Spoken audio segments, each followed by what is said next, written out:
Hello there, friends and followers, and welcome to this live stream. This is Q8Pilot, your host for today's show. Alex, hello, my friend. Danny Dougal, hello there, my friend. Hope you are doing well. Welcome to the stream. We've got also Gulshan Kumar. How are you doing, my friend? And today we are going to be flying this Brussels Airlines from Brussels in Belgium to Basel, or Basel, I'm not sure how it's pronounced, in France, Lima Foxtrot Sierra Bravo. We've got also Nadarine Rob. How are you doing, my friend? And welcome. So we are in Microsoft Flight Simulator, so I haven't been doing that much in terms of Microsoft Flight Simulator, and primarily due to performance and stuttering and the lack of really good aircraft in the sim. But recently I've made some changes and it is now acceptable. And yeah, I downloaded the latest version of the FlyByWire A32NX, and yeah, they've made some really cool improvements to the aircraft, and I think we are in a position to fly this aircraft. Now it does contain some bugs. I've done a few test flights with it, but overall I think it's pretty good. Ryan, hello there.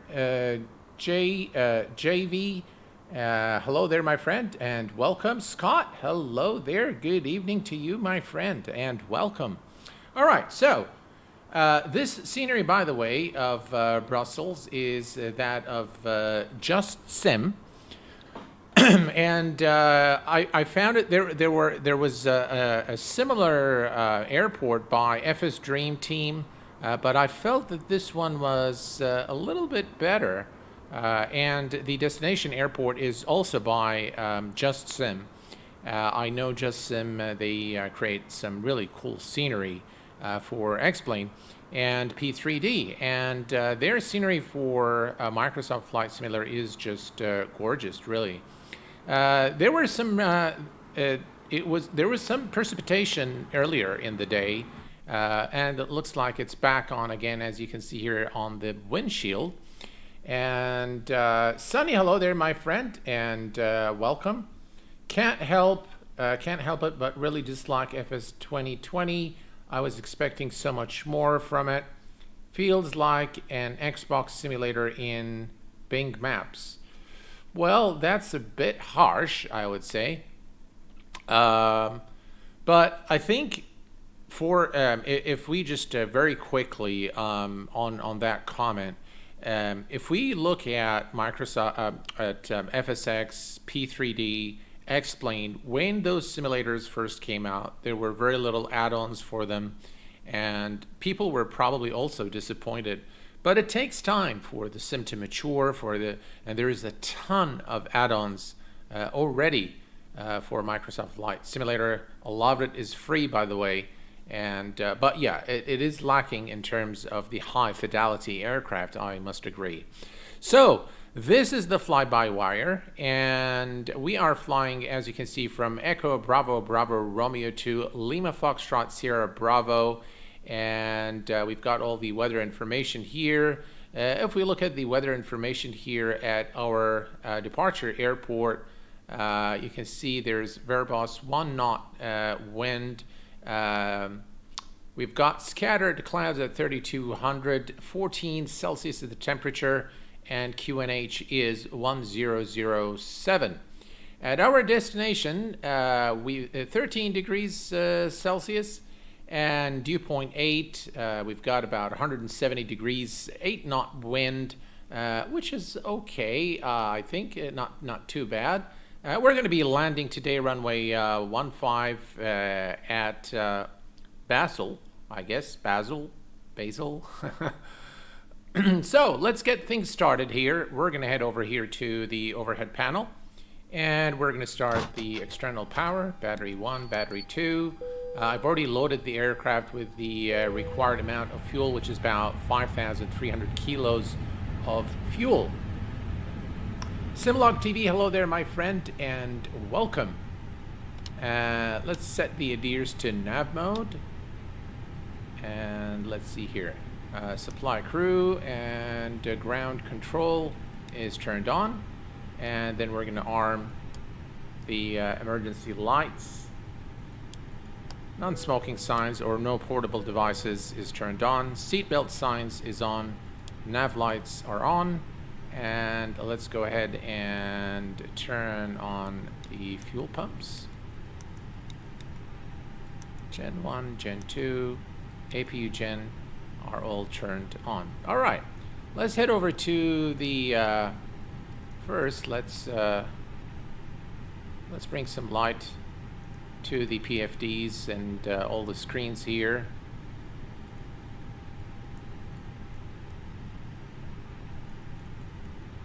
Right, that's much better.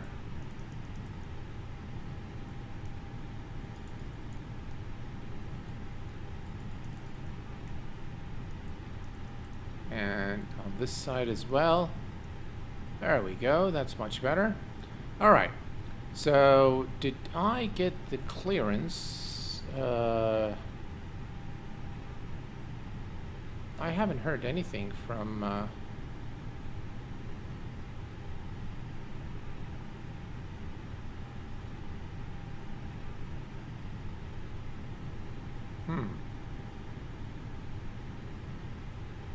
Strange, ATC doesn't want to respond to us today.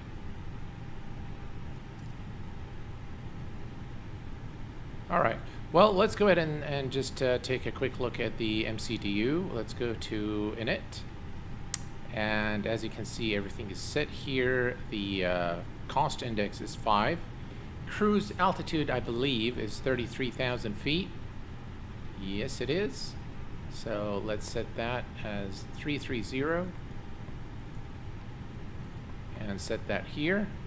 Let's go to the next page and enter our zero fuel and zero fuel center of gravity. 5.3, 5,300 kilos of fuel today, which should be sufficient for our flight. And Danny, hello there, my friend, and welcome. And all right, so flight plan, as you can see, we're going to be departing runway 19er at Brussels, and we are going to, I'm not sure what this strange AF, looks like there's some funny characters there.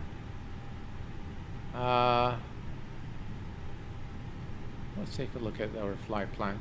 Oh, there is a problem with the flight plan. It doesn't show until we engage the autopilot. It won't show anything here, so we'll worry about that once we are airborne, I guess. All right, we need to change that, and we're just going to use the B button to set that. And let's see here. All right, so let's go to the performance page. And V1 today is 122, V rotate is 123, and V2 is 127. We're flying a bit light today.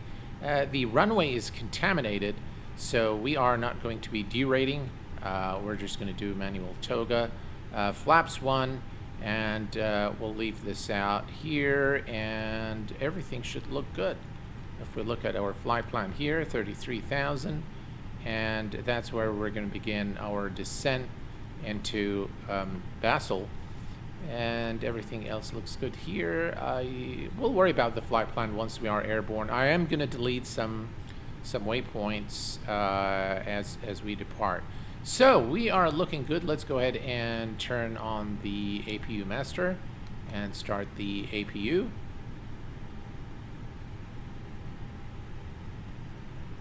Not sure why we haven't received clearance. Ground services, back to clearance. Yeah, there is. We don't have anything from ATC, but hopefully that will correct itself. Let's turn on the flight directors on both sides.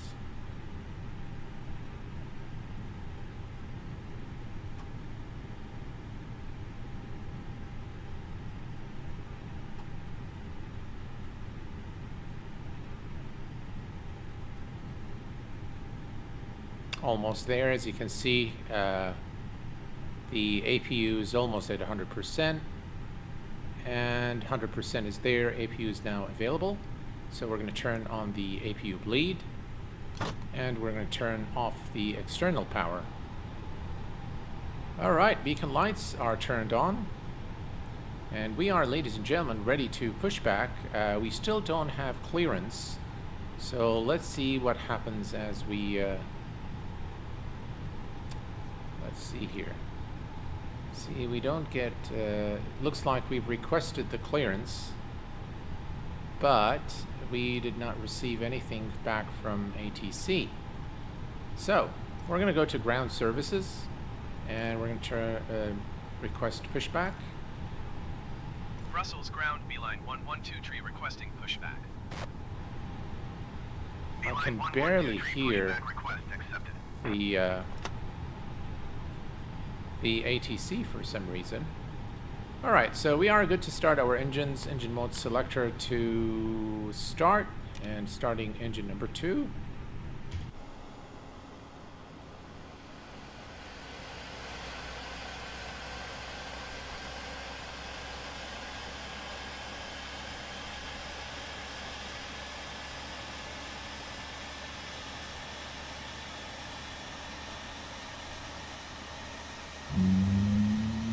Oh, listen to those engine sounds. Beautiful.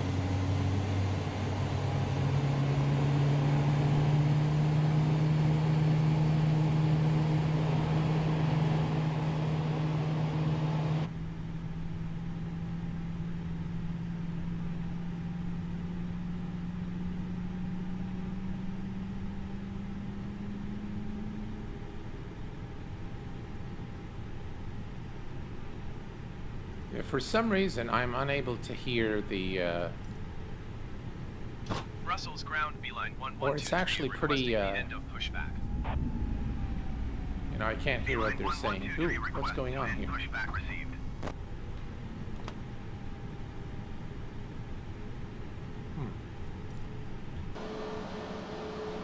Strange. All right, let's start the engine number 1.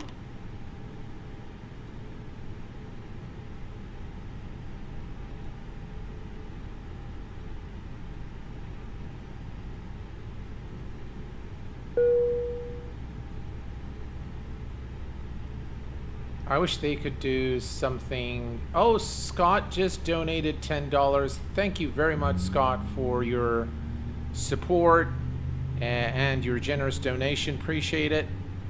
Thank you very much. Right, so we've got the engine number 1 now starting. And ladies and gentlemen, we do not have back to clearance.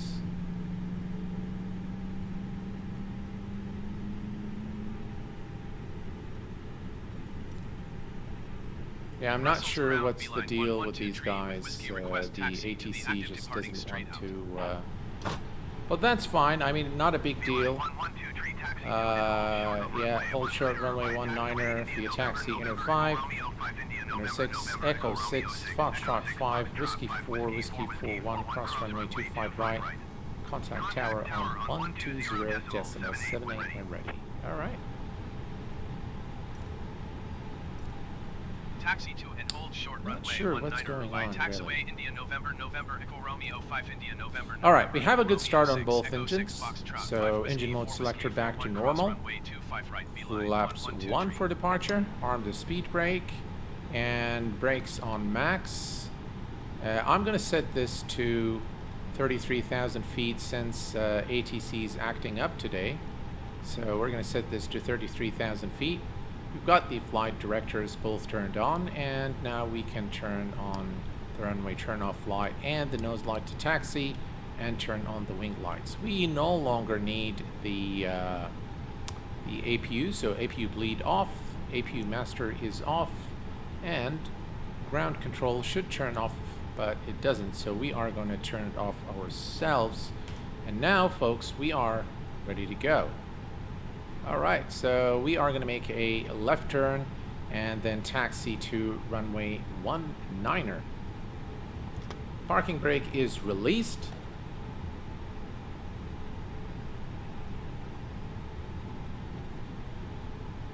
And let's set to TCAS. Oh, that's not what I wanted to do. Right there.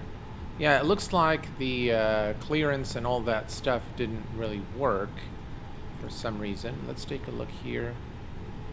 Yeah. Oh well. Let's give it some power.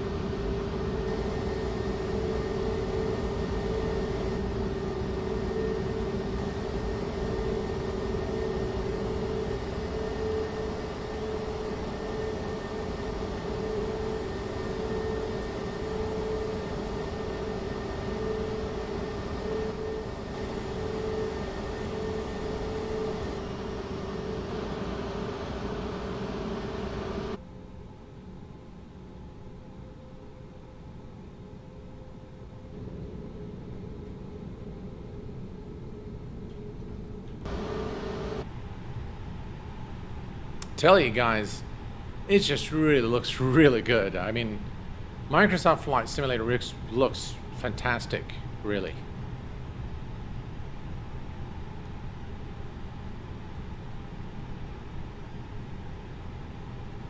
There is still a little bit of stuttering, which is a result of the stream. So with Streamlabs OBS, I noticed that there is still a little bit of stuttering. But overall, I think it's pretty enjoyable now. Right, let's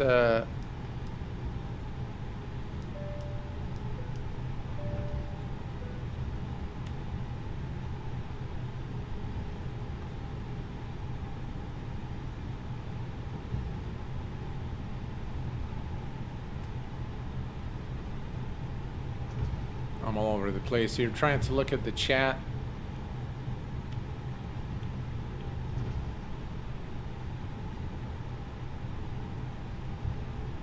Today, what we're going to do, we're going to be trying something called Sky Dually. The developer has reached out to me. It's a freeware application, and it's supposedly for replays. I've tried it once, and it didn't work quite well. But we're going to try it today, and hopefully it works okay. We are approaching the... Alright, let's notify cabin crew.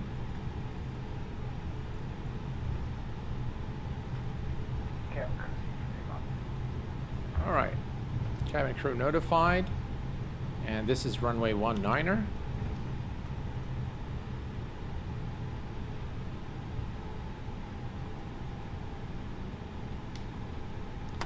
Parking brake set, and we are going to turn the strobes, landing lights, and nose light to takeoff.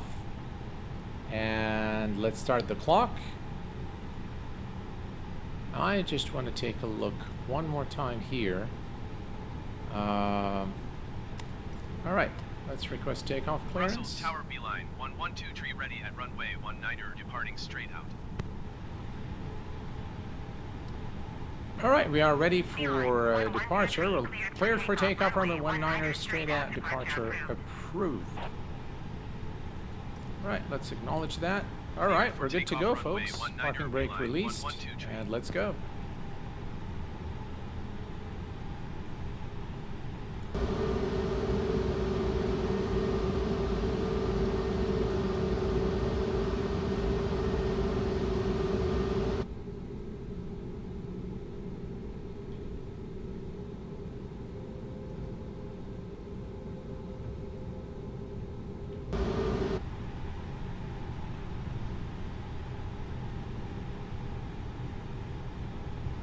Yeah, you can see the stuttering here as we come to turn. All right, we're going to take N1 to 50%.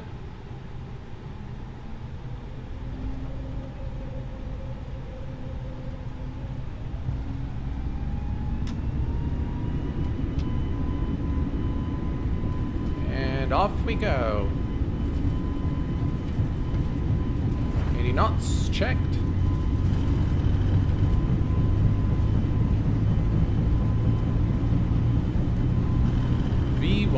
rotate.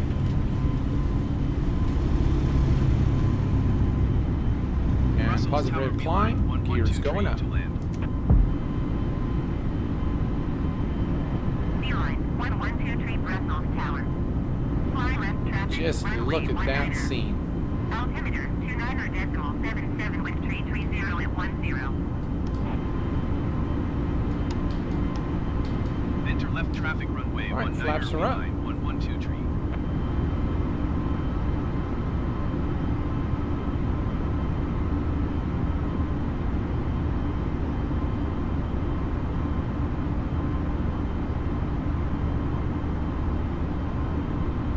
And we're going to begin our turn.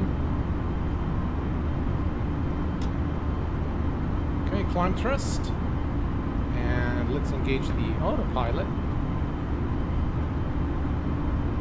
Not sure why. We're still not getting the... we're not getting the path here drawn on the... see here? So we are... It's going to be a bit difficult. But you can see here, it looks like this is a bug. Oh, look at that. See the rainbow here?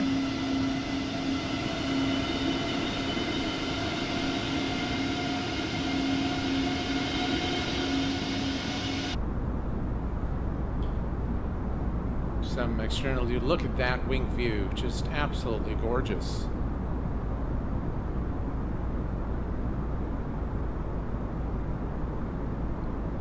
Good evening, Dick and Flyer. How are you doing, my friend? Pilot A340, hello there, my friend, and welcome. Glad to have you here. All right, it's best that we... I'm not sure what's going on. But it doesn't look like Clear to land runway 25 left we Croatia, are 4456. doing some strange things, it looks like. Let me see here. What happened to the flight plan?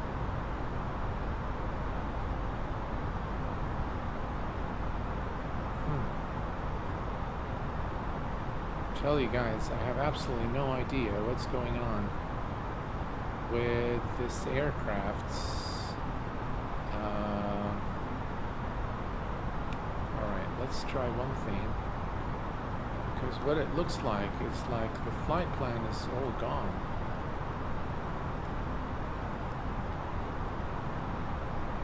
Huh.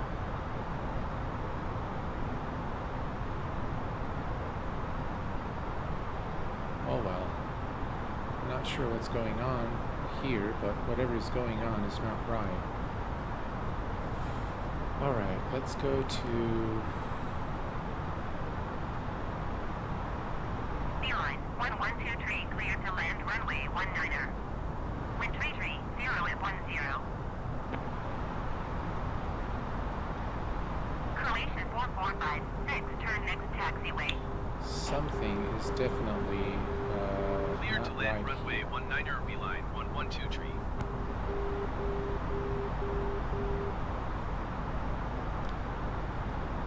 Yeah, the waypoints are in the other direction. So, alright, let's go ahead and try one thing. Let's go ahead and try heading select.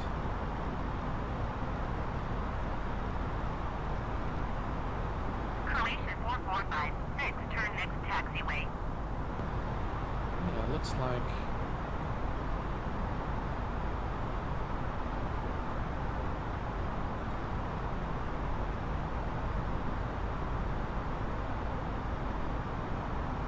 we don't have anything here, so I'm not sure what went wrong.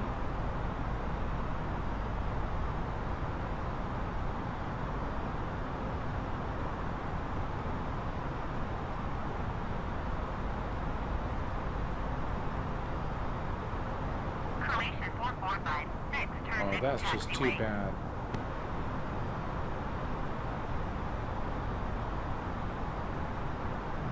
Croatia 445, All right, here's what we can do. On 121 decimal,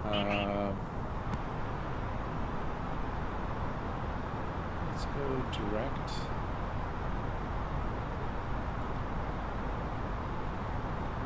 Going to 121.88 Croatia 4456.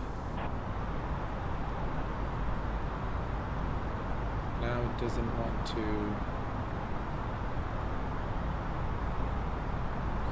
Well, I'll tell you guys, this is not going to work. So what we're going to have to do is we're going to have to exit this flight, and we're going to have to restart it. Should I do restart? Yeah, let me do a restart.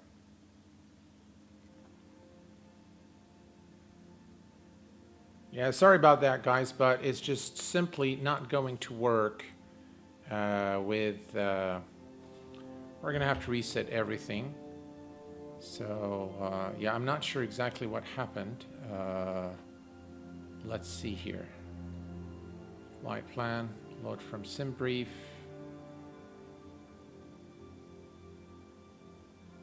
But yeah, it wasn't going to work, so... Alright, we're ready to fly. Oh. Looks like the aircraft is already operational.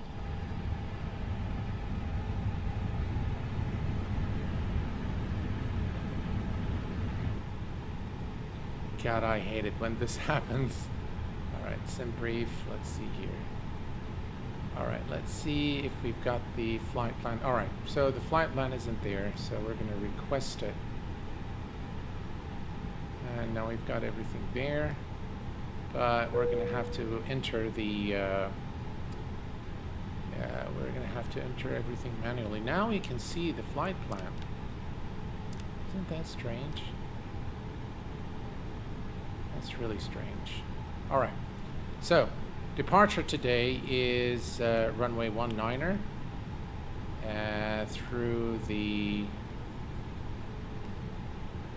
I believe that's the one, the Rose 8 Lima. Let's say fly. And we are going to connect, let's see. I'm going to take a quick look at our flight plan here through the Rose 8 Lima, which is this one here.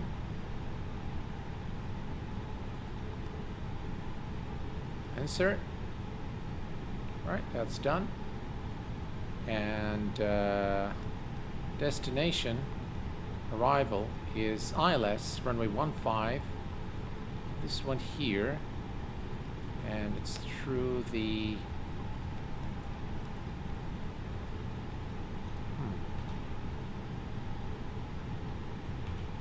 so it's this one here, the first one, the ARP uniform 8 kilo. That's entered. And let's see here, flight plan. I'm just going to make sure there are no discontinuities, and we're going to be on our way. Alright, so that looks good. And performance, I'm not sure what really happened.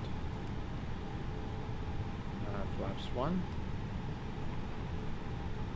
And let's do 67 since the rain has stopped. Alright. And let's see.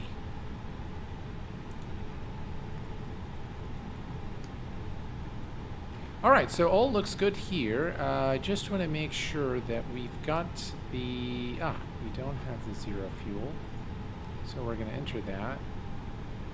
And for the fuel... God, just what a mess. What a mess. Alright, so we've got the right amount of fuel in the aircraft, but it doesn't look like we have... FOB, we don't have any of these calculations here. So, yeah.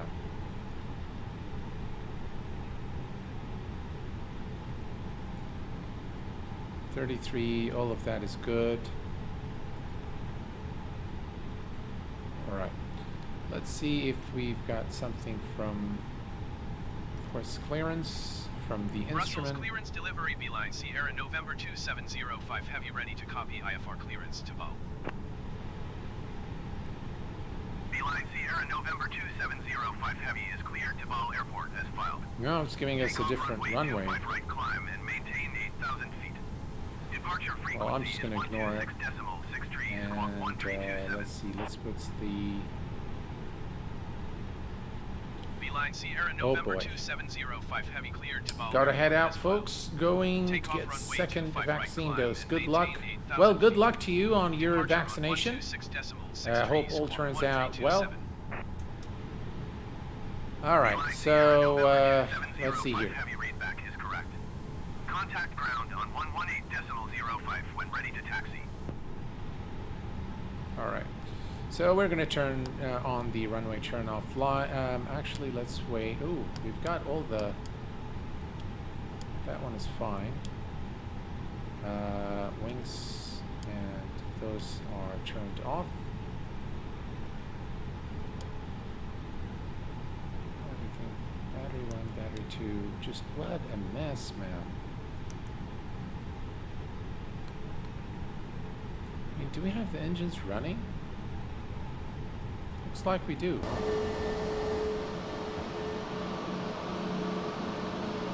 Yeah, both engines are running. Okay. All right, so unfortunately we have to, we're gonna use the pushback that comes with the aircraft here. So we're gonna go to ground and call the tug. The tug isn't coming, of course, so we're just going to use that and release parking brake. All right, let's attempt this again, guys. Thankfully, a faster pushback this time.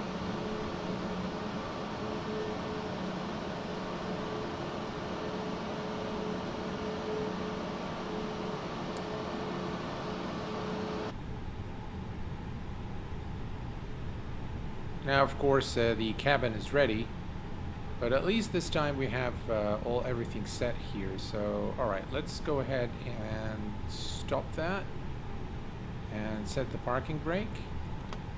Flaps 1, speed brake is armed, brakes on max here, 8,000 feet. Let's go ahead and turn on the runway turn off lights. You get to see 2 takeoffs, so there you go. Wing lights as well. And the rest as soon as we reach runway 19er. Everything else looks pretty good. Parking brake released, and let's go. Oh, you know what? Now no, I can't steer the aircraft. Why not? Ah. No, I can't. I got worried there for a minute. All right, here we go.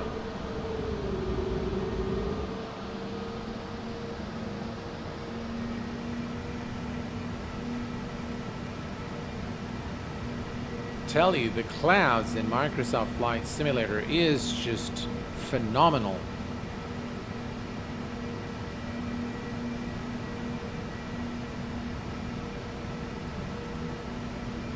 Alrighty.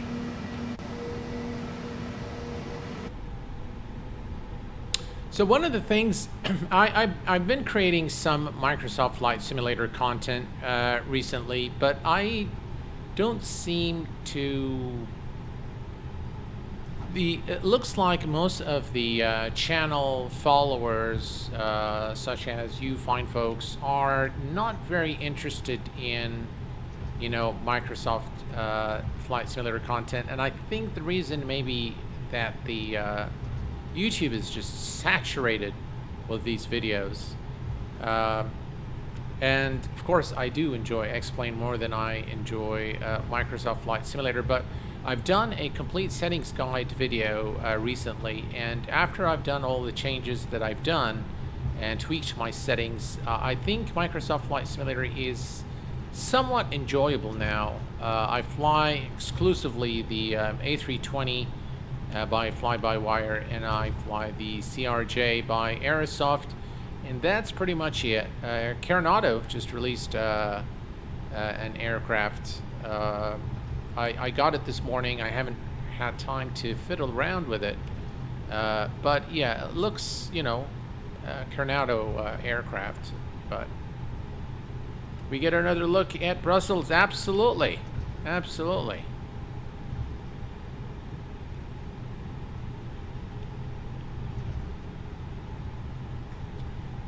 Alrighty. Alright folks, we are here once more. We're going to set the parking brake, and we're going to make sure altimeter is set correctly. And strobes, auto, nose light, takeoff, landing lights are on. And notify the cabin. All is good, no blues. Release parking brake, and let's go. Now, of course, we're gonna get a message from ATC saying that we were not cleared for takeoff. But yeah, I'm not gonna bother with it too much.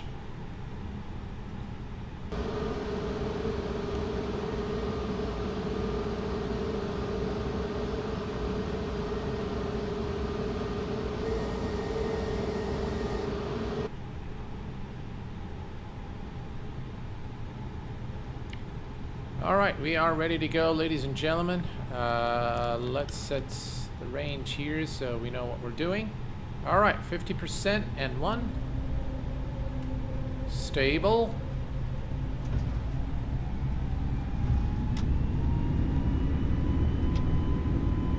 Manflex, SRS, and runway. 80 knots checked.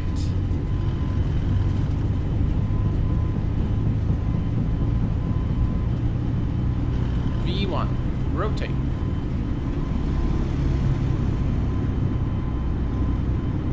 Positive rate, gear is going up.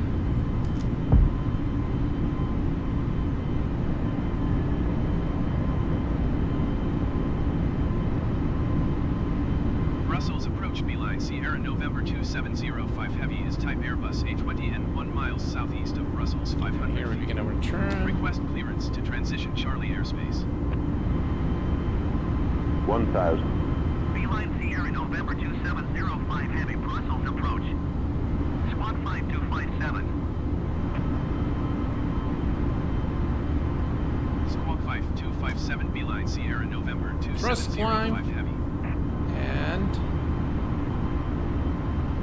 Beeline Sierra November oh, this looks great. Heavy radar contact tree I have no miles clue south of what Brussels, ATC is saying, 2,200 feet. but that's alright. For the Charlie airspace. Maintain on navigation. Alright, autopilot 1. Cleared through the Charlie airspace beeline. Hopefully Sierra now November it would follow the 2705 flight Heavy. plan.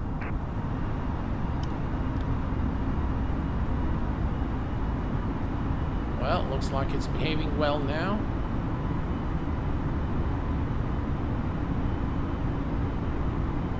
Alright, and speed brakes disarmed, flaps are retracted, and now we can take a look at ATC, clear through the Charlie airspace. Alright, perfect. Alright, so we're gonna basically follow our own navigation here. Here, let's take a look at the exterior view.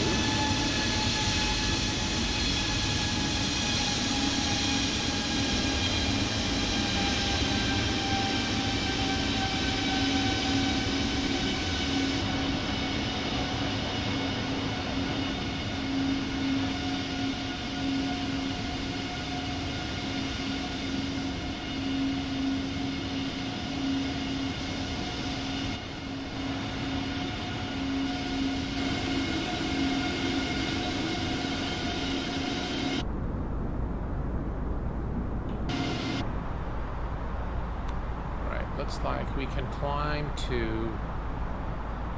No, we still haven't received the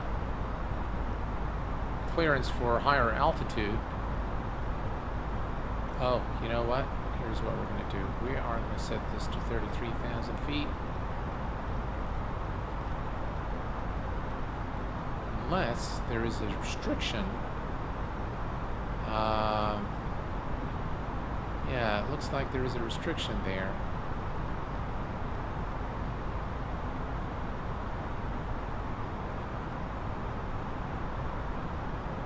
Just look at those clouds.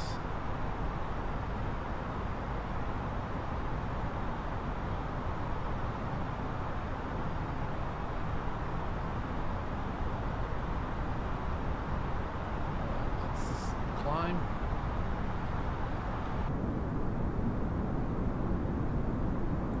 How to get different ATC? I'm not sure I follow your question there. Disable the garbage ATC. Man, look at that view. Just absolutely gorgeous. Look at that. Beautiful, beautiful scene here from the window. Brussels Center Beeline Sierra November 2705 Heavy 9,700 feet. Beeline Sierra November 2705 Heavy Brussels Center. Continue to Rema as planned. Altimeter 29.77. Alright, Q&H standard, and we can turn off the landing lights. And wing lights, and we can also release the passengers and cabin crew. And we are all good now.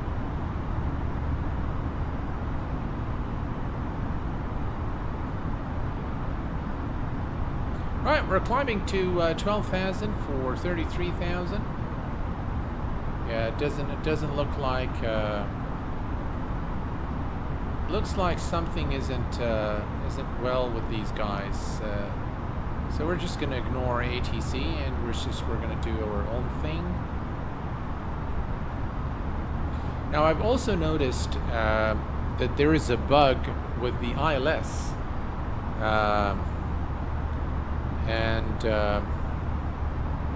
Yeah, we're probably going to have to manually key in the ILS frequency, but we'll see what happens. It's very unpredictable flying the fly-by-wire. And by the way, this is the stable version, 1.6.1, I believe. But yeah, it's unfortunately it's still pretty unstable, and a lot of things don't work as they should. Let's bring up our eCam here. All right. So what we're going to go here, we're going to go to the MCD menu, and we're going to come here, and we're going to check the weather. So we're going to do a weather request for our destination. So let's send that, and we're just going to wait until the system comes back with no messages yet. They've done some really cool things here. I hope that there are many different voices in ATC. I have black interior on my A320. India Virtual Aviation, how are you, Q8Pilot? I'm good, my friend. How are you? Make sure you use the experimental version these days. Contrary to what the naming says, it is much improved over the stable release. I have done 8 flights so far. Unfortunately, they did not work well for me.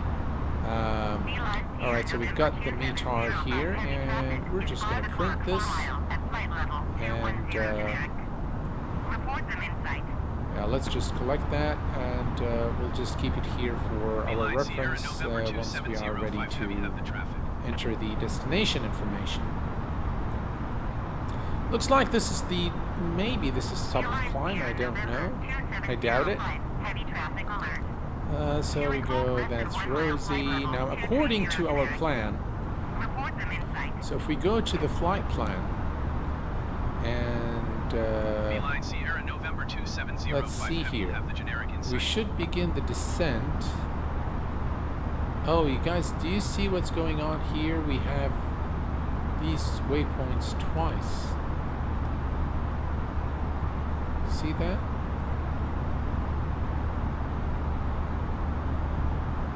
Let's switch this to flight plan. Oh god, this is one messy flight plan. All right, let's fix this. Okay, let's go back here, and we're gonna delete. Hopefully, we can delete. I'm not sure. Uplink, insert into program. All right, let's clear everything here. We'll clear this one. Insert. What did this do now to us?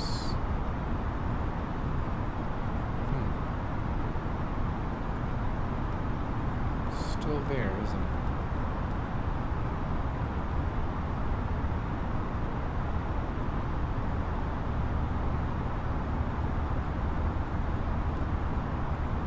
All right, that did it. And let's see now. All right, so now we're coming from Shara down here, and then we're going to do this funny stuff here for the runway. Right, 25. All right. So as you can see, still there's a way to go for this aircraft. We still have to fiddle around with a lot of different things, but yeah, hopefully not too much. Let's take a look at the external view.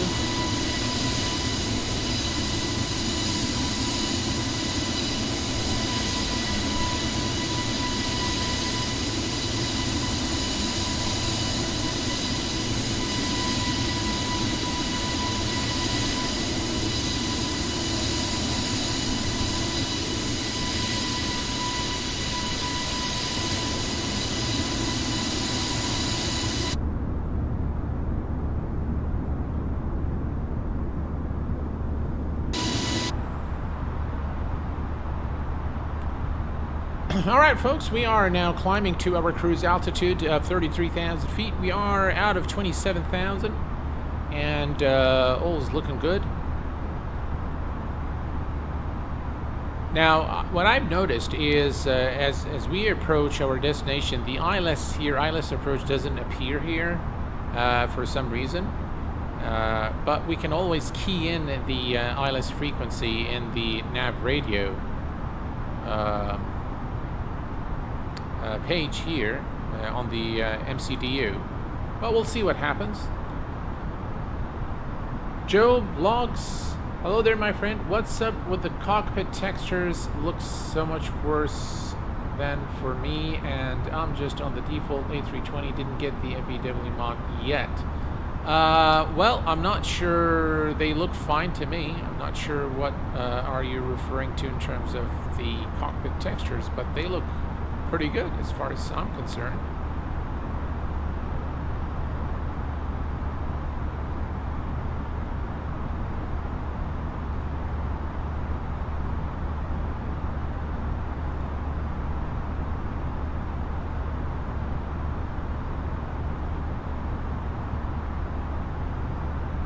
Your settings video really helped a lot. My sim is running much better, thanks. Oh, I'm glad that the I'm glad that it worked well for you. I've spent a lot of time really tweaking the settings, so I'm really very happy to hear that it helped you, because it really did help me, and I did spend a lot of time gauging CPU, GPU utilization, temperatures, overclocking, a lot of different things. And Microsoft Flight Simulator doesn't like overclocking very much, so you got to be careful. Now there is a program called Combustor, and it's used for stress testing along with the MSI Afterburner, and it would help you, of course, fine-tune your overclocking so that you don't overstress your PC. But what I've noticed is yeah, Microsoft Flight Simulator does not like the graphics card to be overclocked so much. So once you tone it down, it works pretty well. Right, a few more. Let's see, 32,000 feet, another 1,000 feet, and we will reach our cruise altitude. And we will then begin entering the destination information in the McDo.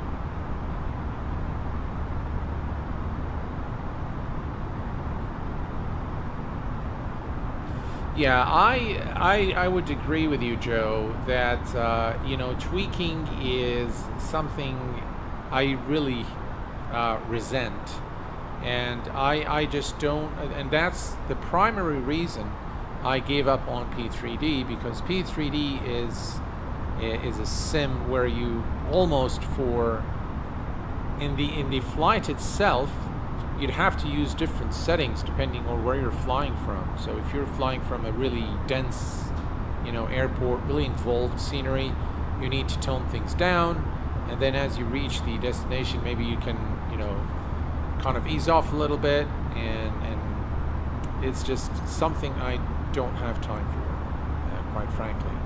But I do miss the PMDG aircraft for P3D, and the A2A fleet of aircraft, as well as the Majestic Dash 8, which is, by the way, one of the very best aircraft made for a flight simulator.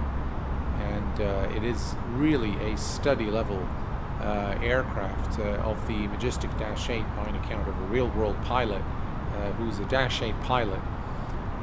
So yeah, airline to sim, guys, if you are looking to learn the Dash 8, the Airbus, or the 777, and you want to receive instruction from real-world pilots on those aircraft, I highly recommend Airline to Sim. They've got some excellent lessons for you. All right, what we're going to do now is we are going to enter the destination information, and let's see here, flight plan. We are at Rosie. Yeah. I think we still have some time before we enter, but some things are really off there. Right, let's take a look at our plan here. So according to our plan here, that's the top of climb, which is correct, and then the top of descent is at immediately after Golf Tango Quebec, as we enter airway uniform November 852. All right. So we're still looking okay, I guess.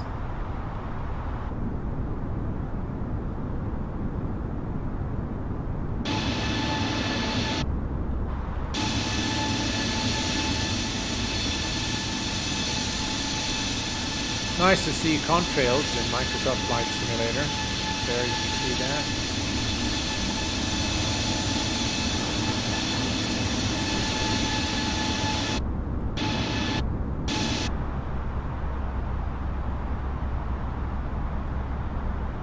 Jonathan, hello there, my friend. 1000 layer.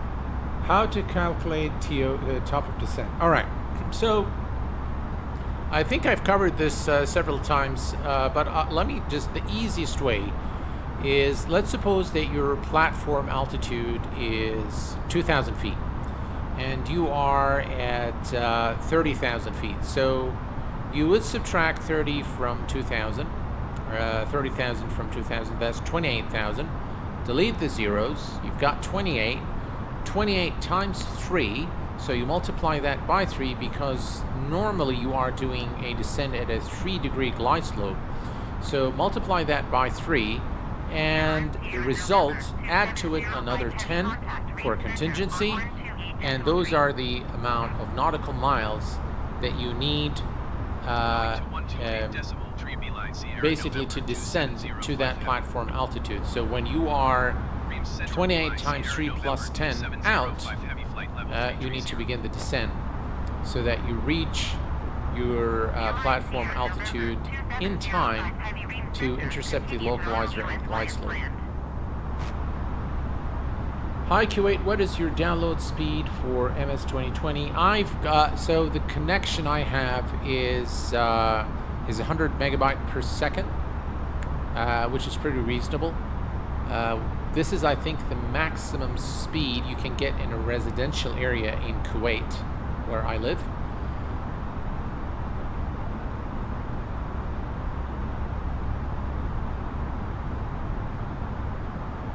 Thank you very much, Dougal. I understand, my friend. You take care, and hope to see you soon, and I hope you're doing well.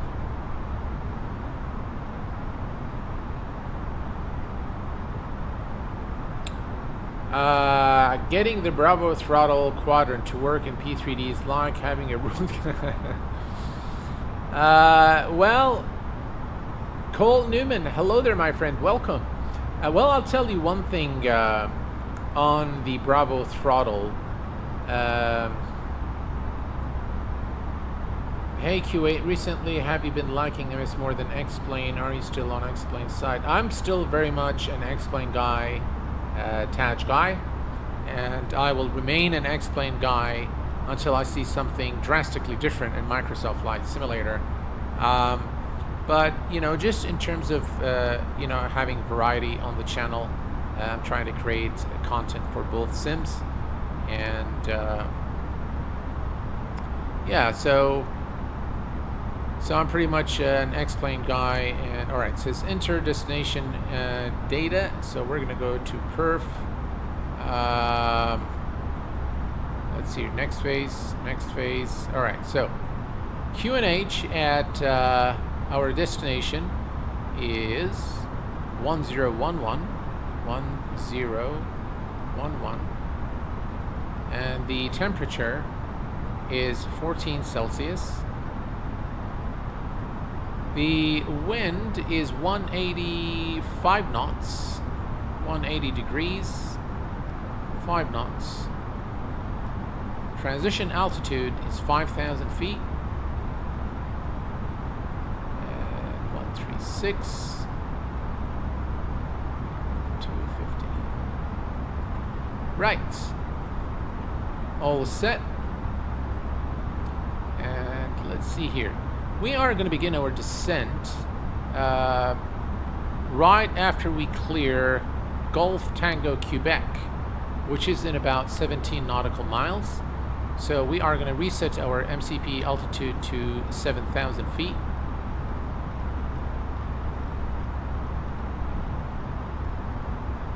Right, 7,000 set. Again, you see we don't get the ILS frequency here. If we go to the radios, you see here there is nothing there, which is really strange. But what we can do is go here, arrival details, and take the ILS frequency, which is 111.55. 111.55. And we're going to stick that here. It doesn't give us the course, doesn't allow us to enter the course, which is, by the way, let's see, 153. 153. See, if I enter that, it won't let me. You can put it there, but you can't put it here for some reason. Yeah, some really strange things with this aircraft, but what to do? All right, we're coming up to the top of descent point, and we should begin our descent momentarily into Basel. I'm looking forward to the Airbus Falcon 8X likewise, my friend. Now, let me say one thing on the Bravo throttle quadrant. I've got it, and what can I say? So it works as advertised. By the way, the construction of the throttle itself is okay. Not very high quality material, but it's okay. It's quite solid on the desk, so it doesn't really move. You've got sufficient. Did the aircraft just start descending on its own? It sure did, huh? Yeah. It kind of worked like a Boeing. Strange. Really strange.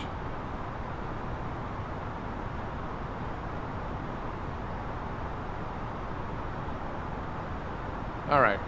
So, however, the Bravo throttle quadrant is, first of all, it is very difficult to set up. So unless there is a ready-made profile for the aircraft you want to fly, it's really a nightmare. Like you said, it's a root canal to try and get it to work. So yes, that's one thing. The other thing is, when you actually load it in Microsoft Flight Simulator, it doesn't really work. So you have to download additional drivers, and that to me was just a put-off.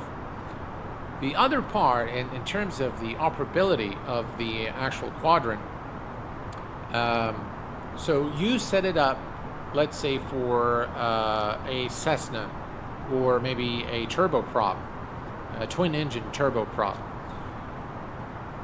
You would need a completely different setup for an airliner. So you're gonna have to keep switching the levers. So it comes with levers for a piston-based aircraft and for an airliner, and you have to keep changing things around, which makes it very impractical for us flight simmers. So I actually, and I paid extra for it because I guess it was the last piece, and I paid a hefty amount for it, but it's sitting in my cabinet collecting dust now, because to me it's just not practical to use it. It does work, by the way, very, very well with the Zebo mod for X-Plane, so very enjoyable if you only fly, for example, airliners. Then yeah, it's I would say that it's pretty good. But if you fly, you know, a wide range of aircraft, then definitely it's not for you. We are now descending through 25,000 for 7,000, and if we take a quick look at our flight plan here, let's see here. We do have restriction at 5, restriction at 4. So actually what I'm going to do is I'm going to reduce this to 4,000 feet. And we'll see what happens as we progress.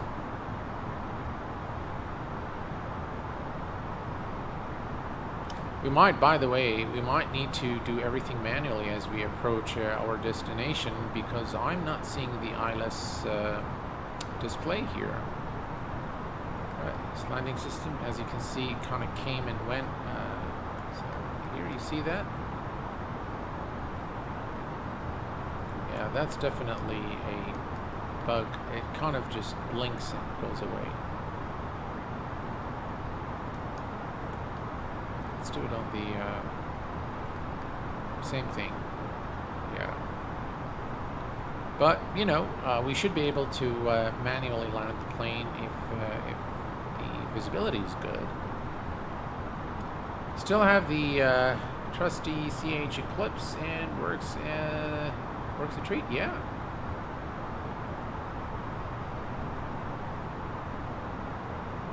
You need to be closer. I don't think that it has anything to do with the fact that, you know, we're still far away from the airport. I think it just simply doesn't work.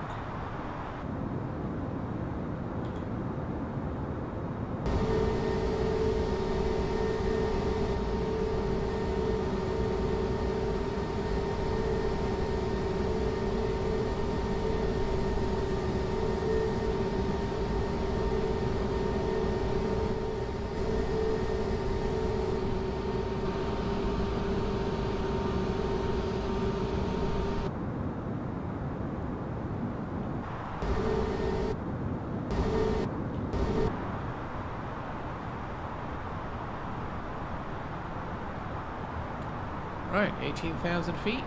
Getting closer now. Mr. Martin from Atlanta. How are you doing, my friend?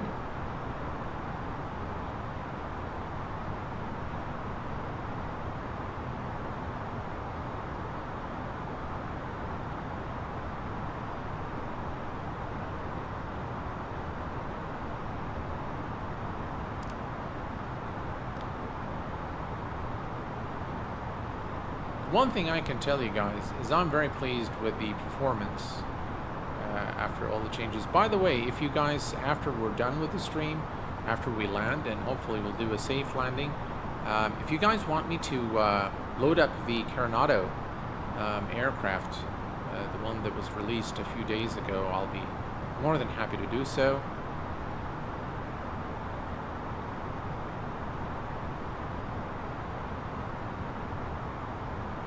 Friday afternoon here, can't complain.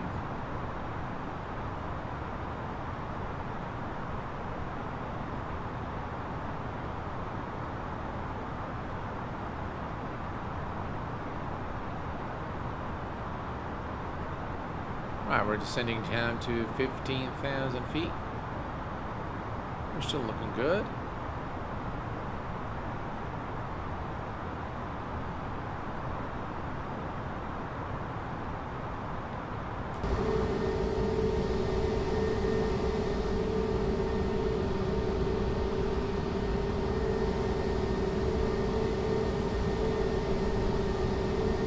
Man, look at the variation of the clouds and all the textures. They just look fantastic.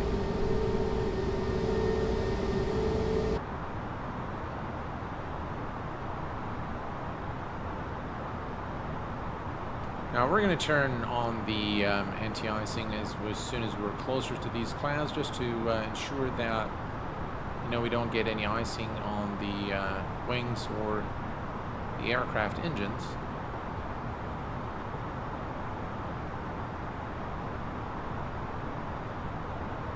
Now I want to remember to let's see here.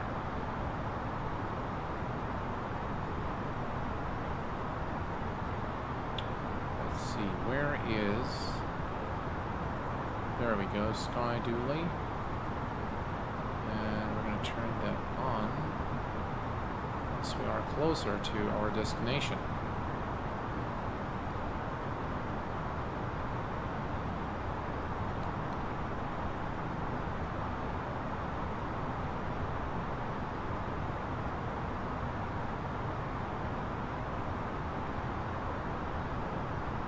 Right, coming up to 10,000 feet, and by the way, we should be 250 knots.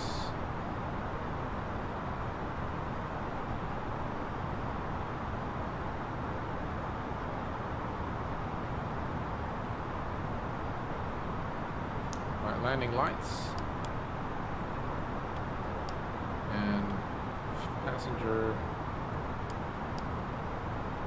portable devices. Man, look at that scene.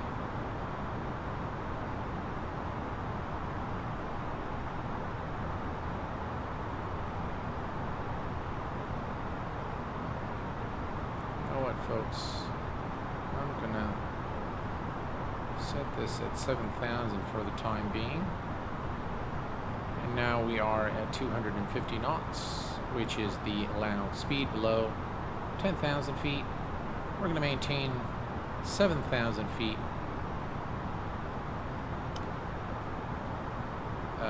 until we reach the deceleration point.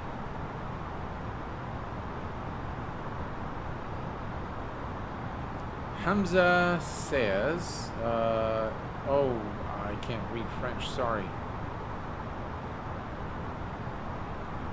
The graphics are amazing indeed.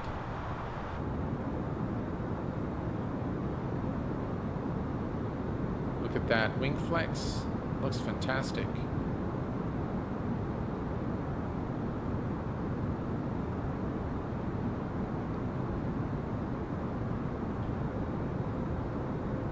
Now Now that is an absolutely gorgeous view.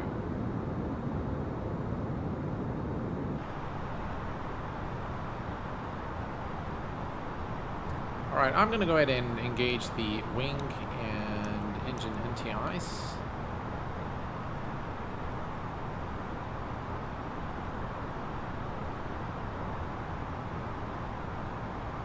Transition altitude is 5,000. And now we're closing in at 7,000.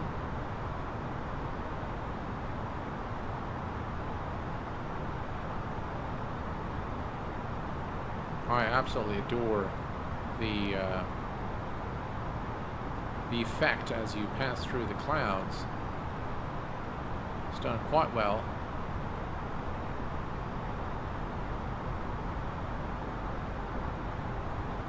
Still no sign of the ILS display here, but like one of you guys said, that it might be, it might pop up just right before we approach our destination. We'll see. Oh, look at those clouds.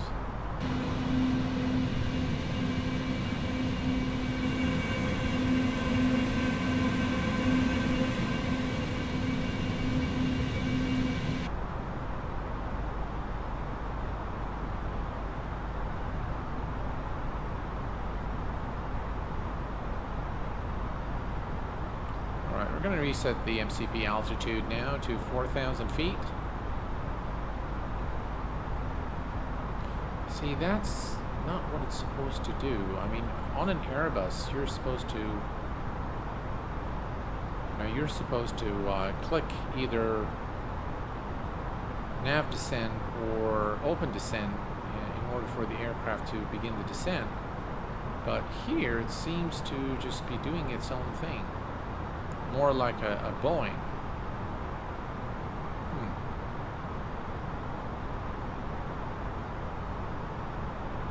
Very, very strange. Alright, let's take a look here. Flight plan. Yeah, there is a restriction at 5, and then there is a restriction at 4,000. 4,000, by the way, is at the platform altitude.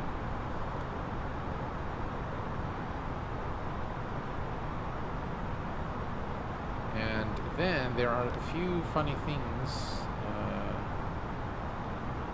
No, it looks like we got rid of the funny stuff here.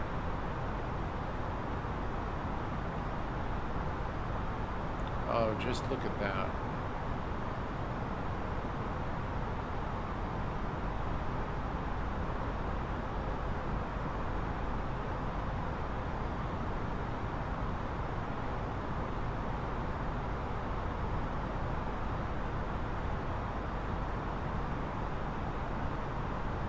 That looks just fantastic.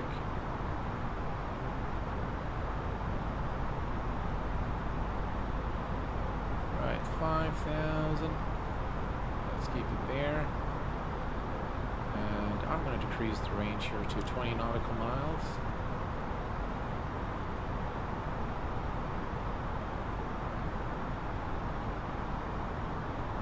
I think we're a bit too low, guys.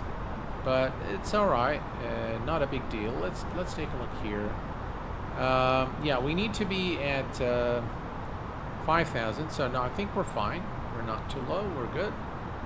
And that's the transition altitude.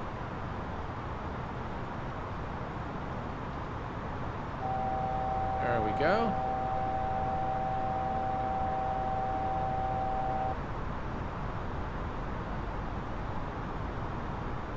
Oh, just look at that. Just really gorgeous scenery.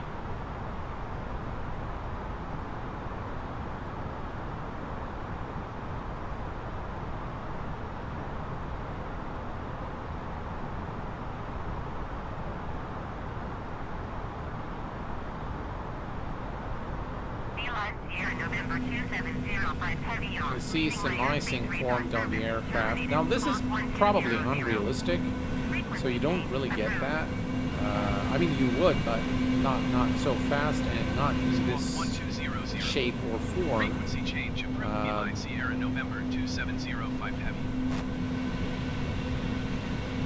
All approach Beeline Sierra November 2705 Heavy is type Airbus A20N 4 miles southwest of Lima Foxtrot Golf Golf. Request flight following. I wish I could speak French, but unfortunately I November can't. 2705 Heavy, all approach. Squawk 2072. Alright, so as soon as we hit this pink dot here, we're going to begin the approach phase. And I still can't see the ILS here. I'm going to reduce our speed now to 220 knots. There we go, 220. Copy Beeline Sierra November 2705 Heavy. You can see the icing on the wing here.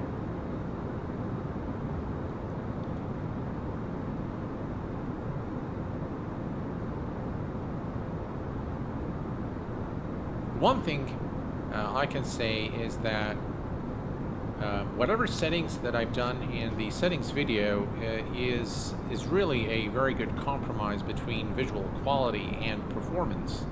So I highly recommend that you watch the video on the settings guide for Microsoft Flight Simulator,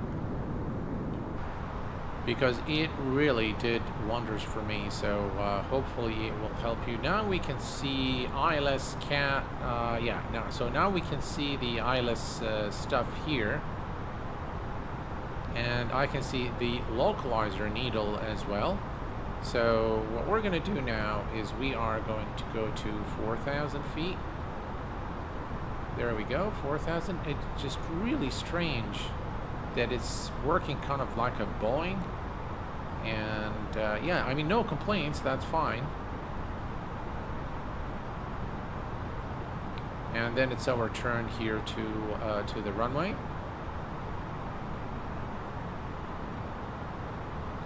And as soon as we are on final, then we will engage Sky Dually and record the flight so that we can do a replay once we've landed safely. We have a real mix of everywhere in the chat. Oh, that's perfectly fine, my friend. You guys go ahead and converse in the language that you're most comfortable with. It's just that I wouldn't understand what you guys are saying. So there you go.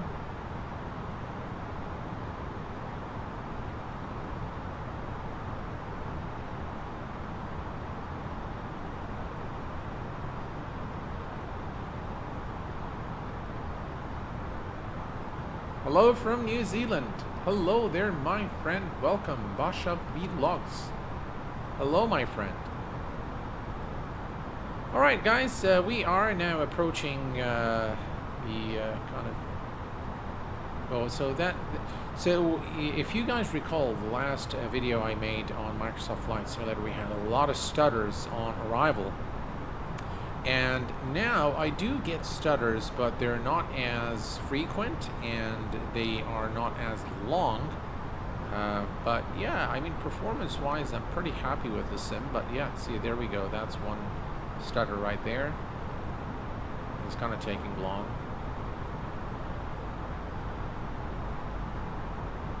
But it finally recovered, so I'm happy. At least the sim didn't crash. Alright, we're going to go to manage speed now.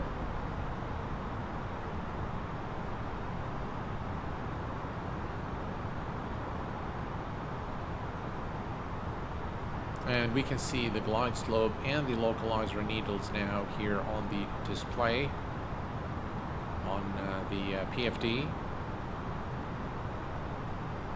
can see that here. And speed is now decreasing. I'm going to turn off the terrain radar so that we can see what's going on here.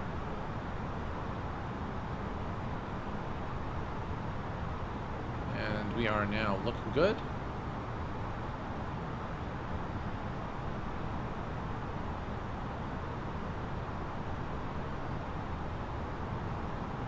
And speed check, flaps 1.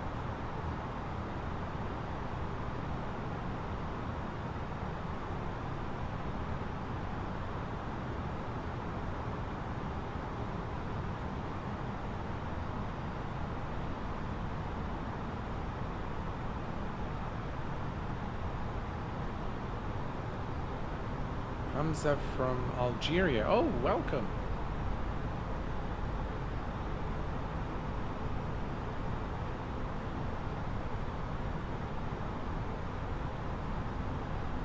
All right, folks, we are looking good.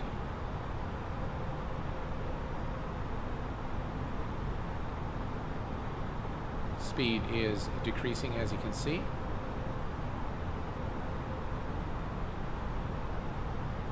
And everything's looking good.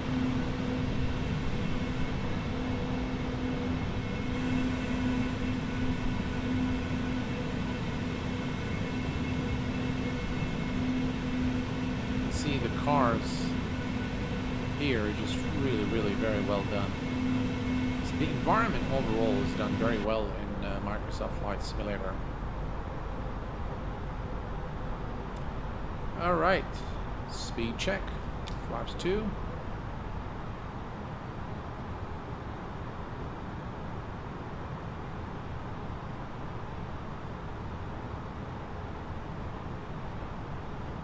Now what happens is that it just goes all the way to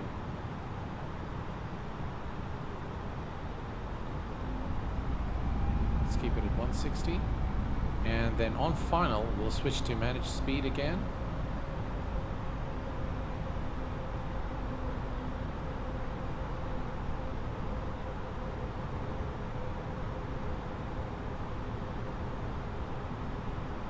We're almost there now.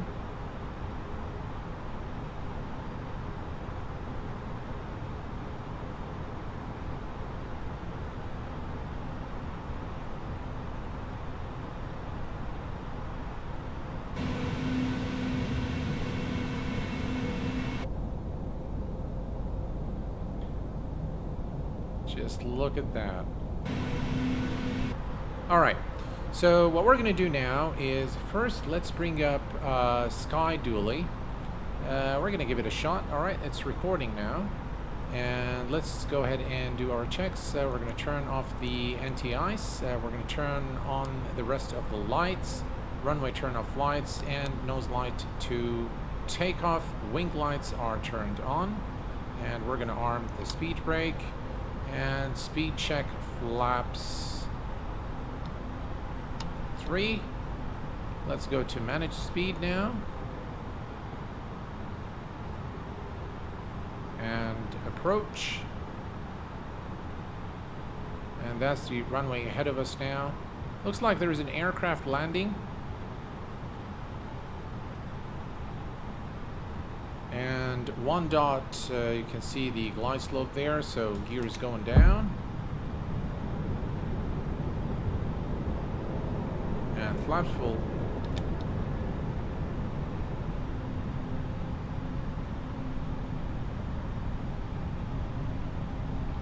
Speed brake to medium, or auto brake, beg your pardon.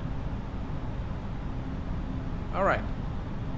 Strobes, beacon, nav, landing lights are on, nose lights, runway turn off lights, seatbelt signs, and no portable devices are turned on. And let's notify cabin crew after, forward, and all. I guess you have to do them all. And we can see the runway in sight. So we are going to be disconnecting at about 500 feet or 1,000 feet. And we're going to take over and land the plane ourselves. Let's see here. All is looking good. And no blues. All's looking good. Cabin is ready. We are clear to land. Runway 15.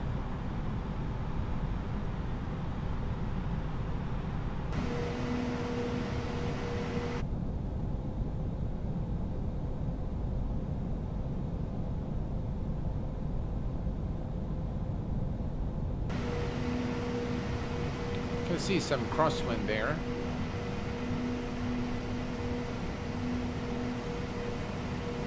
Just look at the road traffic there, the trees. Brilliant.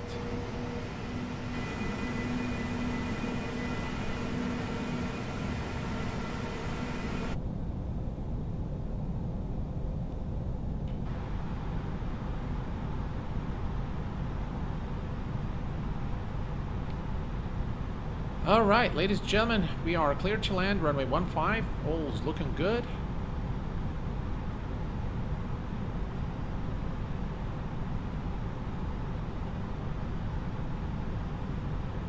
Hopefully we'll have butter on the way to Johnny John. Yeah, hopefully. Now I don't know if SimToolkit Pro will display the landing speed, but we can get it once we land. We are looking good.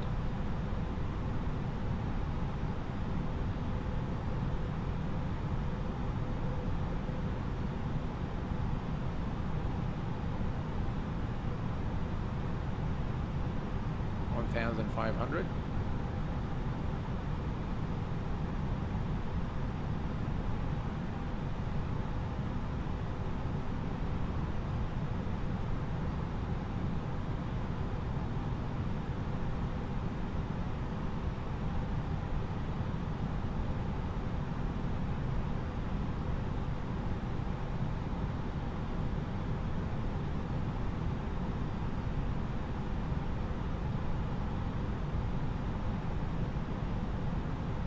We are on the glide slope and the localizer.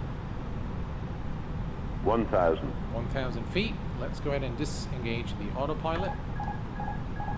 And my aircraft.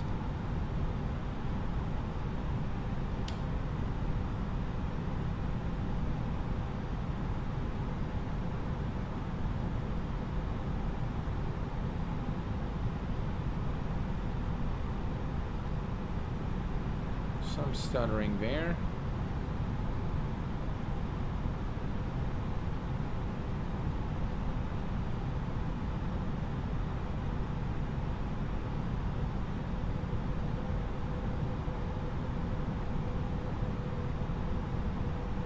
$500. 500 feet. Check. 400. 100 above.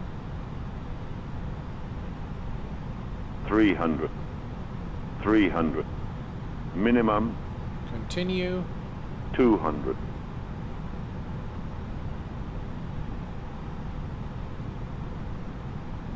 100. 50. 40. 30. 20. Retard.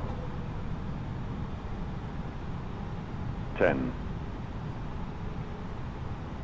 5. And touchdown. Reverse green.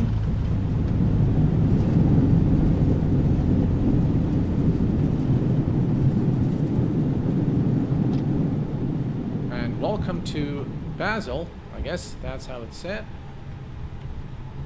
Whew. Was a nice flight. Despite the hiccups we've had in the very beginning, but overall it was okay, and I thoroughly enjoyed it. We're just going to follow this aircraft here.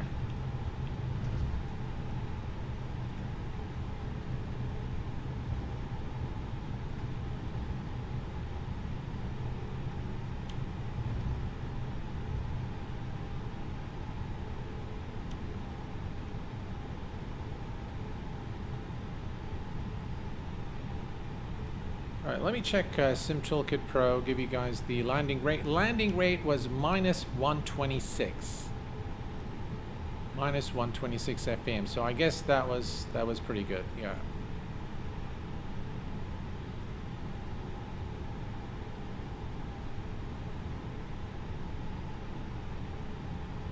It was a bit of a floater, so it was, we passed the touchdown zone a little bit, so it was a bit of a long landing. but nonetheless was a nice one. So we'll go ahead and do a replay momentarily here. Let's just park the aircraft, and then yeah, we'll do a replay and take a look. All right, we can start the APU. Strobes can go turned off. Runway turn off lights we can leave. Landing lights are off. Nose to taxi. Wing lights are off.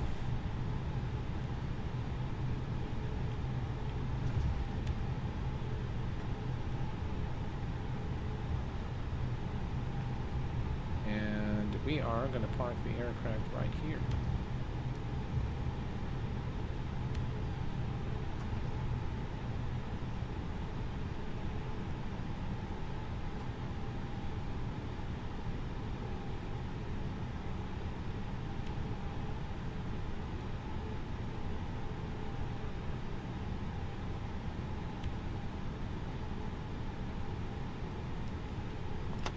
Alright, parking brake is set. We do it right. I think we did. Alright, so before we turn off the aircraft, let's go ahead to Sky Dually. And we're going to say stop. So it says OK. And now we have this, this aircraft. So this is our flight. And we're going to say load. And on pause, so let's play that. And now you see this is starting exactly where we begin the approach. So yeah, we can now do a full replay, and it's supposed to also record the flap settings, speed rates, and landing gear. So we'll see about that.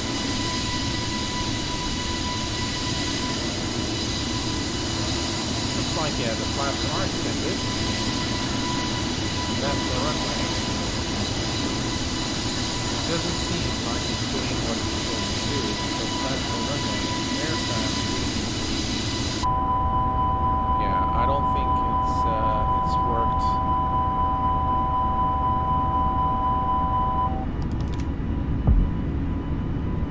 Alright, so that's the I honestly don't know if this program's going to work or not, but let's see. Alright, so we are now on final, and we have the landing gear, and yeah, looks like it's working now. But over speed. Oh, the flaps, looks like. It doesn't look like the aircraft is descending, so yeah, sorry about that. So this program, we know now that this program doesn't really work.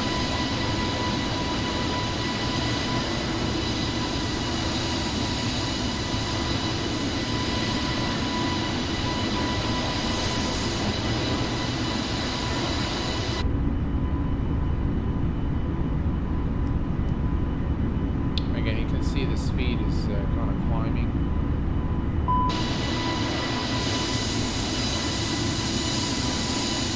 If we're still descending or not. It doesn't seem like it is.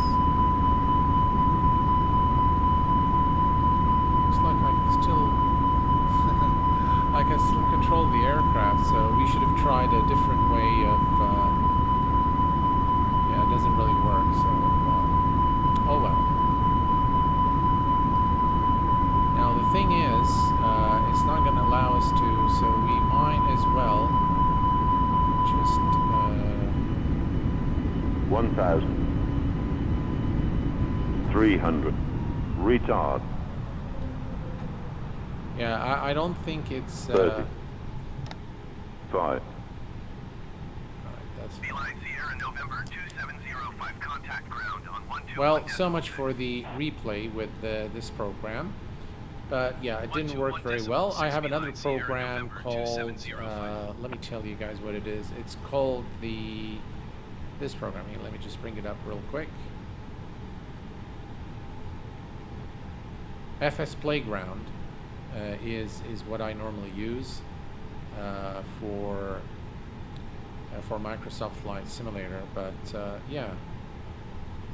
Unfortunately, yeah, the replay didn't work as intended. But there you have it. That is that was a fine flight. I think I really enjoyed it. Enjoyed really being with you guys tonight. Now, did you guys want to see the Carenado aircraft? If you guys do, I can load it up and we can just do. I will be doing a full review of the aircraft, but if you want to take a look at it, I can definitely load it up and we can kind of, you know, fiddle around with it a little bit. If that's what you guys want, we will do it.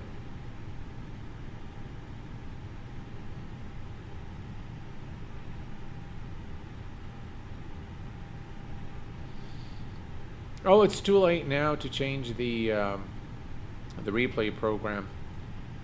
So let me see if you guys want to see the Carenado. Q8Pilot, if you play with Air Algeria, then I will subscribe. Well, my friend, I don't promise you that I will fly Air Algeria. I will see if there are interesting routes and you know, kind of shorter hops. Then yeah, why not? I haven't flown in that part of the world, and I think I need to start flying more in Africa, generally speaking. I would like to see it, but now if it pulls you away from the family... Oh, no, no, no, that's perfectly okay. All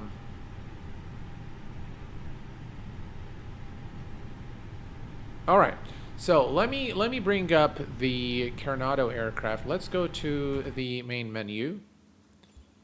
And do you guys have any specific place where you want to see the aircraft? Any specific airport? Or just anywhere?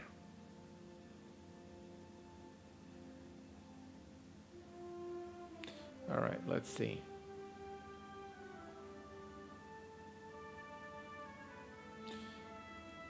All righty.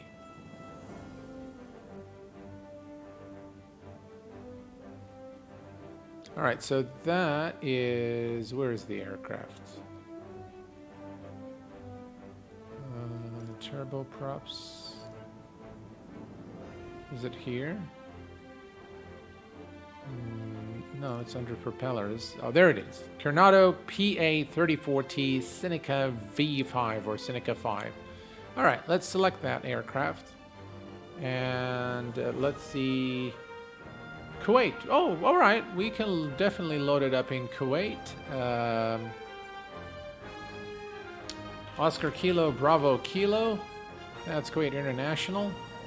And zoom to details. We're going to load the aircraft here on the ramp. Set as departure. We are going to change the preset here. It's quite dark in Kuwait now. So why don't we make it at like 6... There, 6 o'clock. How's that? All right, flight. All right.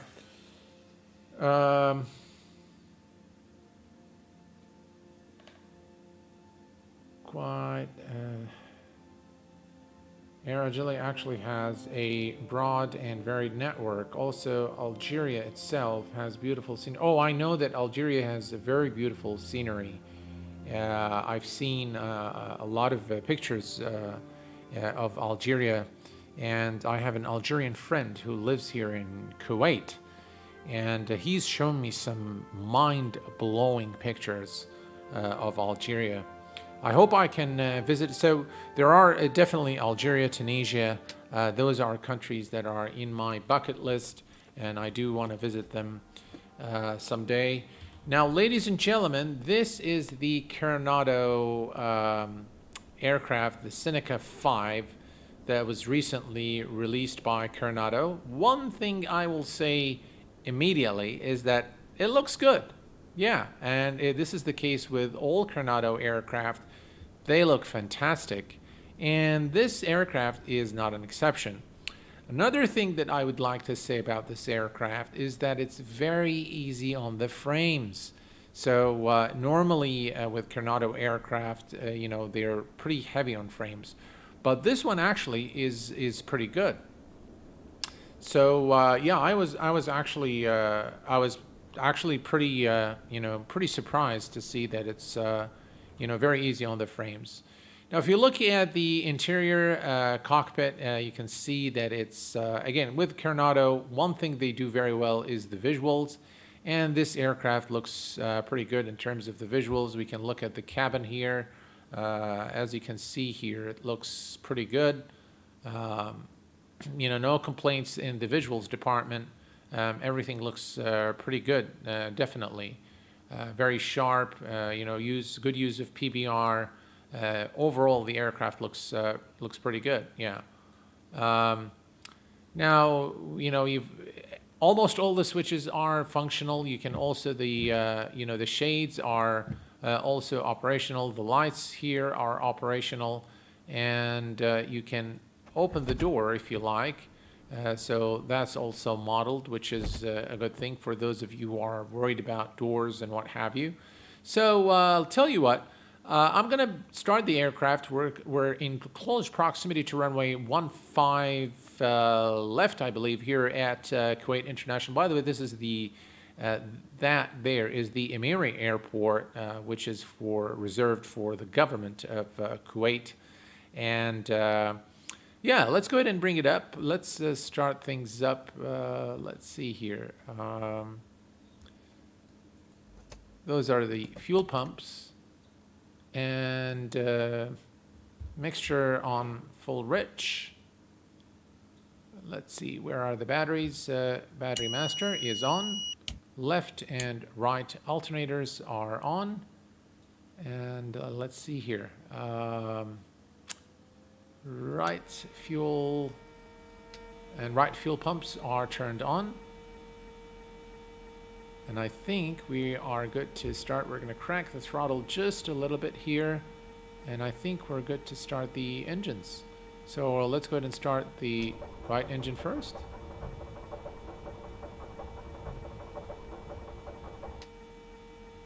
I don't think we were successful there. Right, let's give it a shot again. We need to turn on the magnetos. And now, there we go. We have a good start. Sounds are nice.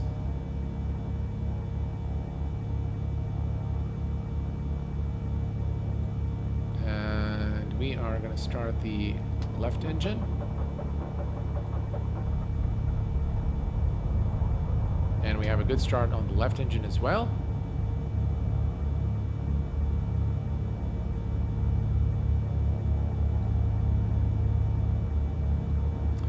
And we can turn on the avionics if I can find the switch.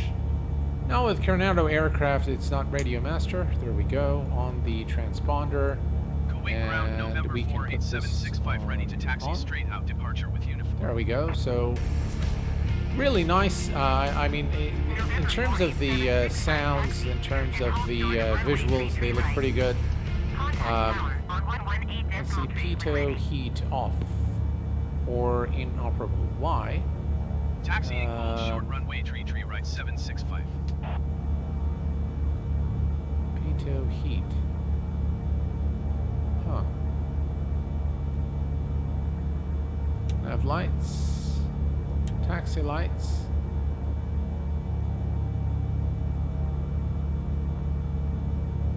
Not sure why. There we go. All right. So let's go ahead and take this for a short flight around Kuwait City, and yeah, overall, I mean, for a Carenado aircraft, I think it looks okay.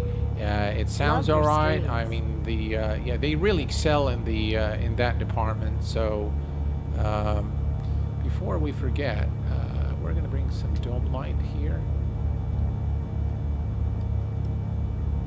and right there. Yeah, we're going to leave those on and then I'm going to change the time of the day as soon as we're airborne, so that we can take a look at. Now, I'll tell you guys, I'm not sure if you are seeing any stutters, but I see absolutely no stutters whatsoever with this aircraft. Really, really very, very smooth experience with this Carenado for sure.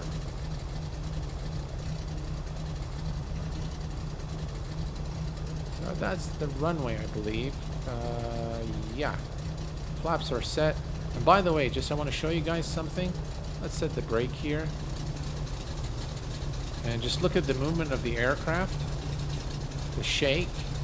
That's really nice. That's a really nice touch by Carenado, I must say. And if we increase power just a bit here, see how it stabilizes and the aircraft kind of pitches down. Now that is very nice. I tell you, that is some very realistic behavior of what you'd see. You know, just really the physics, I think is, yeah. All right, so let's see here. Parking brake released. Let's go ahead, give it some power.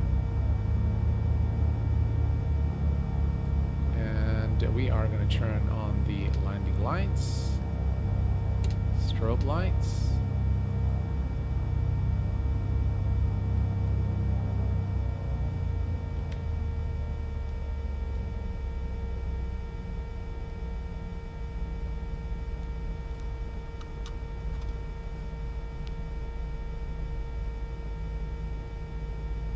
All right, we're ready to go. And we are going to rotate at about 70 knots. Let's go.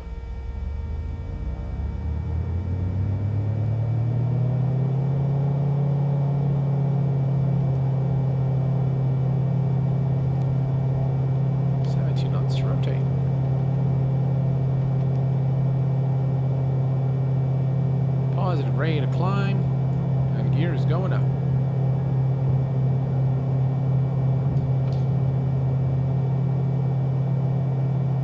And let's see here.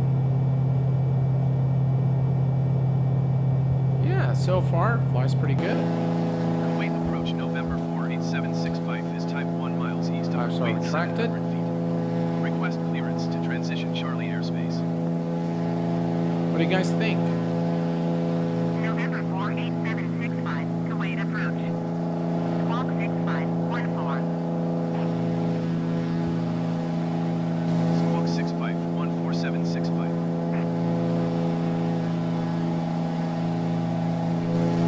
765 radar contact, 2 miles southeast of Kuwait, 1,000 feet. Clear through the Charlie airspace. Cleared through the Charlie airspace. By the way, the 765. Kuwait scenery is developed by a good friend of mine, and it's available on the FlySim, whatever that famous site is.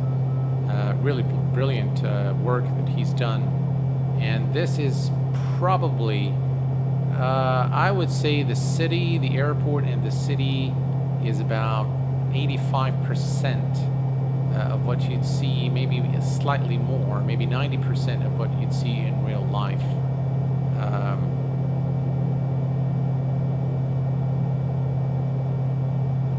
Yeah, look at that. Beautiful. Now, the aircraft flies pretty good, and it's quite responsive, very, very fluid, very easy on the frames. By the way, I'm not sure if you can see the performance overlay counter, but we're getting about 37 FPS right now, and a very, very smooth performance so far.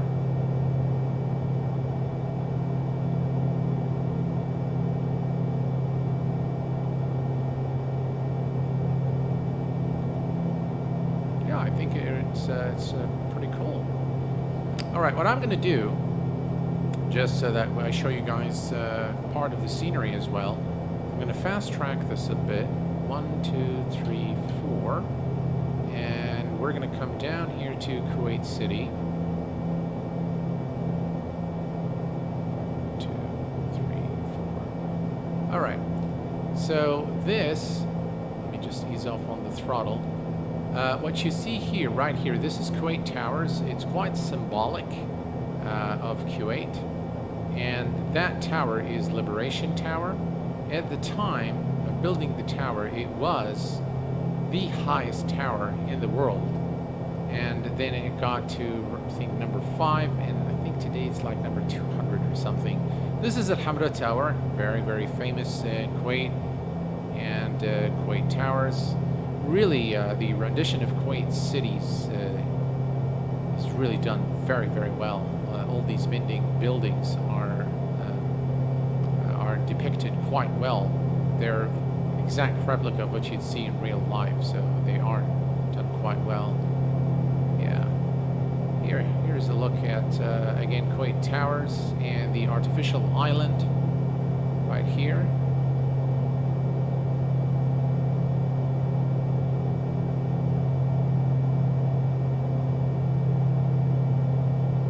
And right there, you see that in white. That's called the Grand Mosque.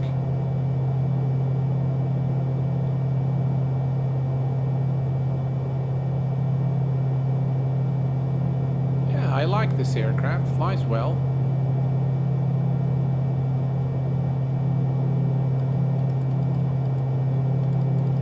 Here we can bring some instrument lights here. Show you guys what's going on there. Yeah, that's the Grand Mosque, and this tower. This tower here is Crystal Tower, and that's where I work. That's where I go to work every morning.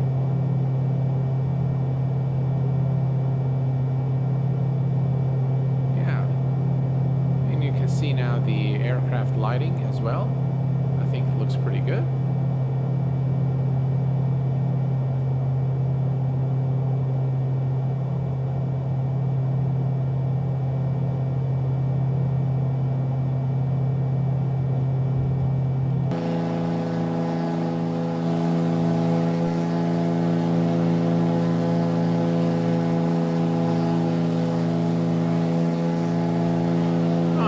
This Carenado, I'll probably do a full review and maybe do some flights just to assess again the function of the autopilot.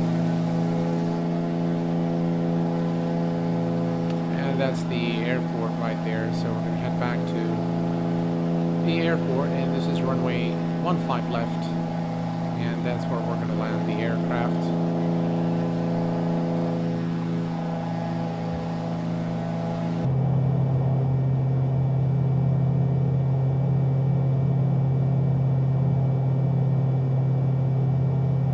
The sounds are nice. Let me do one thing. Let me say live. And that is the, well, it's pretty dark now in Kuwait.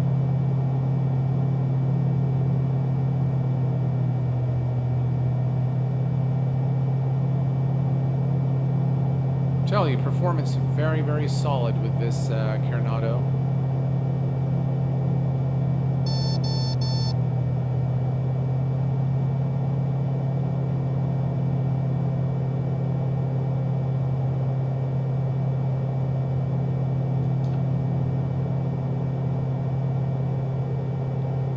Here we go, you tracked up the flaps. This is a beautiful scene of the approach at Kuwait International.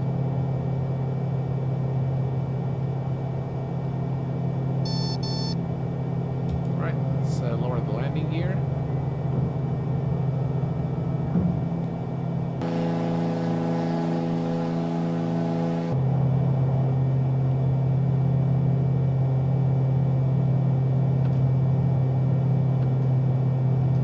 Flaps full.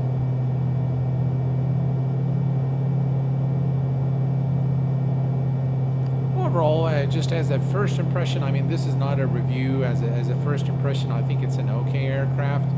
It looks good, feels good, flies well, and the sounds are well made. The visuals are very good. Again, here we get those stutters as we come to land, which is the norm in Microsoft Flight Simulator.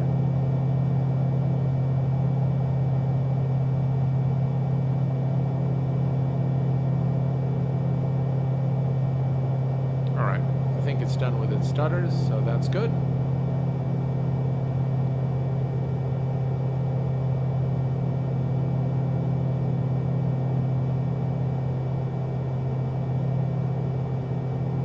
Yeah, I'm not sure if the HUD is operational or not. It probably is, but I haven't turned it on, maybe. But yeah, this is, again, I'm just doing this as a one. I haven't really fiddled around with the aircraft yet, so I'm unfamiliar with you know, with what it's got. But I will do a full review of the aircraft in the next few days or so, where we take a closer look at all the aircraft features.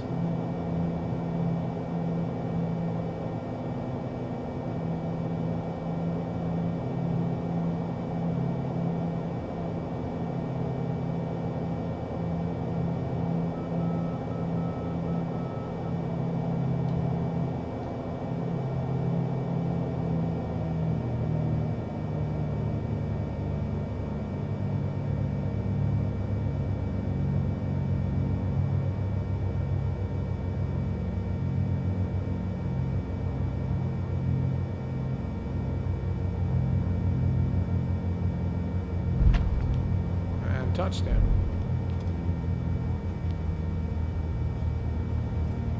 Brakes are a bit sensitive. Nothing too serious.